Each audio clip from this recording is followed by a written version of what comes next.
ಇಲಾಖೆಗೆ ಬಂದಂತಹ ಸಂದರ್ಭದಲ್ಲಿ ಎ ಗ್ರೇಡ್ 295, ಬಿ ಗ್ರೇಡಲ್ಲಿ 65, ಸಿ ಗ್ರೇಡಲ್ಲಿ 1268, ಡಿ ಗ್ರೇಡಲ್ಲಿ 985. ಒಟ್ಟಾರೆಯಾಗಿ ಕಾರ್ಮಿಕ ಇಲಾಖೆಯಲ್ಲಿ ಇರುವಂಥದ್ದು 2613.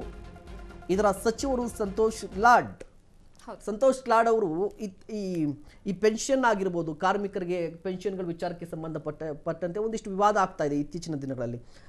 ಈ ವಿವಾದಗಳು ಯಾಕಾಗುತ್ತೆ ಅಂತ ಹೇಳಿದ್ರೆ ಸರಿಯಾಗಿ ನಿಭಾಯಿಸ್ತಾ ಇಲ್ಲ ಅಂತ ಅಧಿಕಾರಿಗಳು. ಯಾಕೆ ನಿಭಾಯಿಸ್ತಾ ಇಲ್ಲ ಅಂದ್ರೆ ಅಲ್ಲಿ ಅಧಿಕಾರಿಗಳೇ ಇಲ್ಲ, ಅಲ್ಲಿ ಸಮಸ್ಯೆ ಉಂಟಾಗ್ತಿರೋದು ಪ್ರಾಬ್ಲಮ್ ಅಲ್ಲಿ.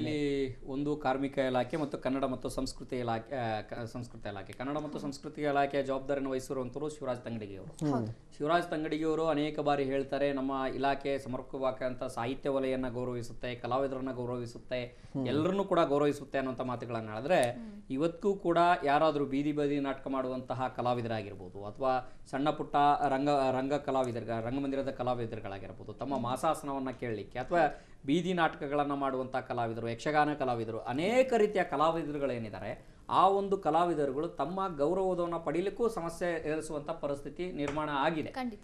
ಇದೇ ವಿಚಾರಗಳು ಅನೇಕ ವಿಚಾರಗಳ ಸಂದರ್ಭದಲ್ಲಿ ಸದನದಲ್ಲೂ ಕೂಡ ಚರ್ಚೆಗೆ ಬಂದಿದೆ.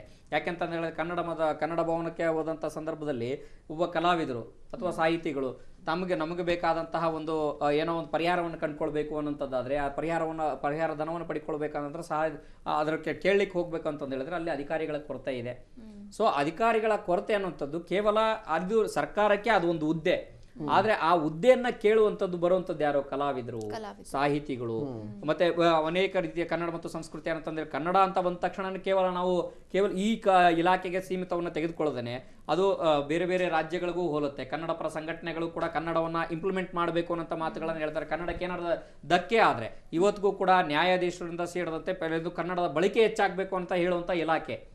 ಕನ್ನಡ ಕಡ್ಡಾಯ ಆಗ್ಬೇಕು, ನಾಮಫಲಕಗಳು ಹಾಕ್ಬೇಕು, ಅದ್ರ 60% ಕನ್ನಡ ಇರಬೇಕು, 40% ಇಂಗ್ಲಿಷ್ ಇರಬೇಕು ಅಂತಂದು ಹೇಳಿದ್ರಲ್ಲ, ಆ ಒಂದು ಹೇಳಬೇಕು ಅಂತಂದ ಸಂದರ್ಭದಲ್ಲಿ ನೀವು ಯಾರು ಇವತ್ತಿಗೂ ಕೂಡ ಯಾರಾದ್ರೂ ಚೆಕ್ ಮಾಡಿದಾರ? ಅಲ್ಲಿ ಹೋಗಿ ಚೆಕ್ ಮಾಡ್ಬೇಕು ಅಂತಂದು ಹೇಳಿದ್ರೆ ಒಬ್ಬ ಅಧಿಕಾರಿ ಇದ್ರೆ ಹೋಗಿ ಈ ಒಂದು ಯಾವ್ದೋ ಒಂದು ಅಂಗಡಿ 60% ಕನ್ನಡವನ್ನು ಬಳಸಲಾಗಿದೆಯಾ ಇಲ್ಲ 40% ಇಂಗ್ಲಿಷ್ ಇದೆಯಾ, ಇದು ವಾಸ್ತವ ಏನಿದೆ ಅಂತ ತಿಳ್ಕೊಳ್ಬೇಕು ಅಂತಂದು ಹೇಳಿದ್ರೆ ಹೋಗ್ಬೇಕಾಗತ್ತೆ, ಹೋಗಿ ಭೇಟಿ ಮಾಡ್ಬೇಕಂತ ಮತ್ತೆ ಕಲಾವಿದರಿಗೆ ಸ್ಪಂದನೆ ಮಾಡ್ಬೇಕು ಅಂತಂದು ಹೇಳಿದ್ರೆ ಅಧಿಕಾರಿಗಳಿರ್ಬೇಕು. ಇನ್ನು ಕಾರ್ಮಿಕ ಇಲಾಖೆ ಅಂತ ಪ್ರಶ್ನೆ ಅಂತ ಬಂದ ಸಂದರ್ಭದಲ್ಲಿ ನಾವೆಲ್ಲರೂ ಸೇರಿದಂತೆ ಕಾರ್ಮಿಕರೇ.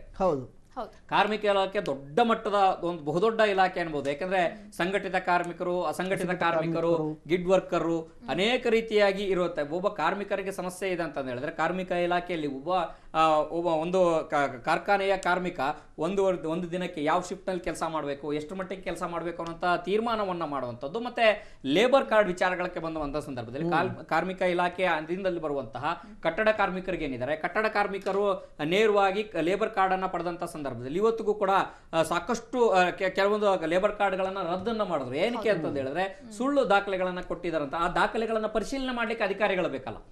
ಆ ಅಧಿಕಾರಿಗಳು ಯಾರು ಒಬ್ಬ ಕಾರ್ಮಿಕ ತಾನು ಕಟ್ಟಡ ಕಾರ್ಮಿಕ ಹೌದೋ ಅಲ್ವಾ ಅಂತ ನಿರೂಪಣೆ ಮಾಡಲಿಕ್ಕೆ ಕೊಟ್ಟಂತಹ ದಾಖಲೆಯನ್ನ ಪರಿಶೀಲನೆ ಮಾಡಿ ಲೇಬರ್ ಕಾರ್ಡ್ ಅನ್ನ ಅಂತಿಮ ಮಾಡಬೇಕಾಗಿರೋದು ಯಾರು? ಕಾರ್ಮಿಕ ಅಧಿಕಾರಿಗಳು. ಸೊ ಆ ಲೇಬರ್ ಕಾರ್ಡ್ ಅನ್ನ ಅಧಿಕಾರಿಯನ್ನ ಅಂತಿಮ ಮಾಡ್ಬೇಕಂತ ಅಧಿಕಾರಿಗಳಿರ್ಬೇಕು.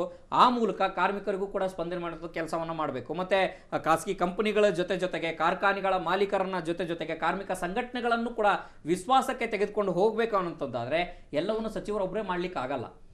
ಸೊ ಅದರದೇ ಆದಂತಹ ಇಲಾಖಾ ಅಧಿಕಾರಿಗಳು ಇದ್ರೆ ಆದಷ್ಟು ಅನುಕೂಲ ಆಗುತ್ತೆ. ದುರ್ಗದ ಇನ್ನಷ್ಟು ಈ ಬಗ್ಗೆ ಮಾತನಾಡ್ತಾ ಹೋಗೋಣ. ಹಾಗೆ ವೀಕ್ಷಕರೇ, ಇನ್ನಷ್ಟು ಯಾವ ಇಲಾಖೆಯಲ್ಲಿ ಎಷ್ಟೆಷ್ಟು ಹುದ್ದೆಗಳು ಖಾಲಿ ಇದೆ ಅನ್ನೋದನ್ನ ಮಾಹಿತಿಯನ್ನ ನೀಡ್ತಾ ಹೋಗ್ತೀವಿ ಆಫ್ಟರ್ ಎ ಶಾರ್ಟ್ ಬ್ರೇಕ್.